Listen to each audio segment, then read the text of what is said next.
Hello, this is Ray Main here again with today's Bible reading. Today we're going to be reading in the book of 2 Samuel, chapter 18.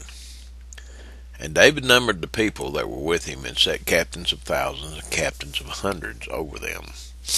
And David sent forth a third part of the people under the hand of Joab, and a third part under the hand of Abishai the son of Zeruiah, Joab's brother, and a third part under the hand of Ittai the Gittite. And the king said unto the people, I will surely go forth with you myself also. But the people answered, Thou shalt not go forth, for if we flee away, they will not care for us, neither if half of us die will they care for us. But now thou art worth 10,000 of us, therefore now it is better that thou succour us out of the city. And the king said unto them, What seemeth you best I will do. And the king stood by the gate side, and all the people came out by hundreds and by thousands. And the king commanded Joab and Abishai and Ittai, saying, Deal gently for my sake with the young man, even with Absalom. And all the people heard when the king gave all the captains charge concerning Absalom. So the people went out into the field against Israel, and the battle was in the wood of Ephraim, where the people of Israel were slain before the servants of David, and there was there a great slaughter that day of 20,000 men. For the battle was there scattered over the face of all the country. And the wood devoured more people that day than the sword devoured.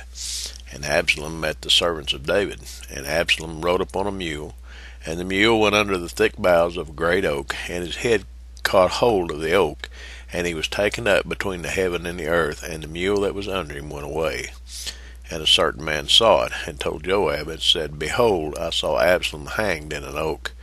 And Joab said unto the man that told him, And behold, thou sawest him, and why didst thou not smite him there to the ground? And I would have given thee 10 shekels of silver, and a girdle.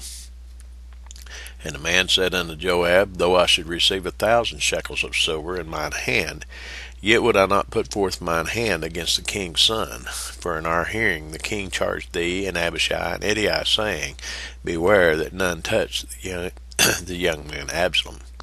Otherwise I should have brought falsehood against mine own self, for there is no matter hid from the king, and thou thyself wouldest have set thyself against me.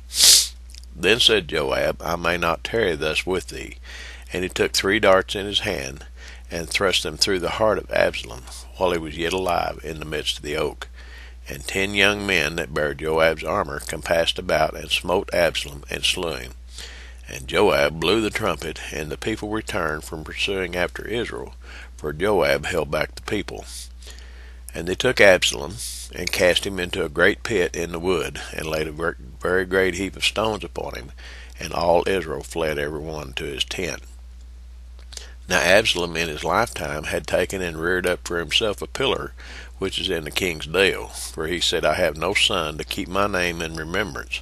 And he called the pillar after his own name, and is called unto this day Absalom's place. Then said Ahimaaz the son of Zadok, Let me now run, and bear the king tidings, how the Lord hath avenged him of his enemies.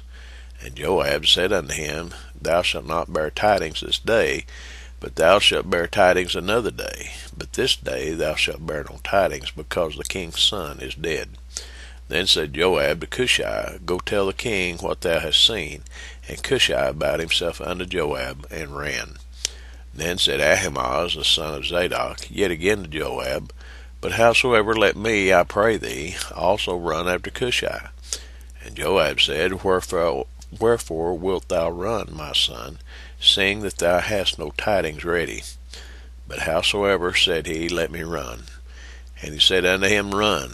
Then Ahimaaz ran by the way of the plain, and overran Cushai. And David sat between the 2 gates, and the watchman went up to the roof over the gate under the wall, and lifted up his eyes, and looked, and behold, a man running alone. And the watchman cried, and told the king. And the king said, If he be alone, there is tidings in his mouth. And he came apace, and drew near. And the watchman saw another man running. And the watchman called unto the porter, and said, Behold, another man running alone. And the king said, He also bringeth tidings. And the watchman said, Methinketh the running of the foremost is like the running of Ahimaaz the son of Zadok. And the king said, He's a good man, and cometh with good tidings. And Ahimaaz called and said unto the king, All is well. And he fell down to the earth upon his face before the king, and said, Blessed be the Lord thy God, which hath delivered up the men that lifted up their hand against my lord the king. And the king said, Is the young man Absalom safe? And Ahimaaz answered, When Joab sent the king's servant, and me thy servant, I saw a great tumult, but I knew not what it was. And the king said unto him, Turn aside and stand there. And he turned aside and stood still. And behold, Cushai came, and Cushai said, Tidings, my lord the king, for the Lord hath avenged thee this day of all them that rose up against thee. And the king said unto Cushai, Is the young man Absalom safe?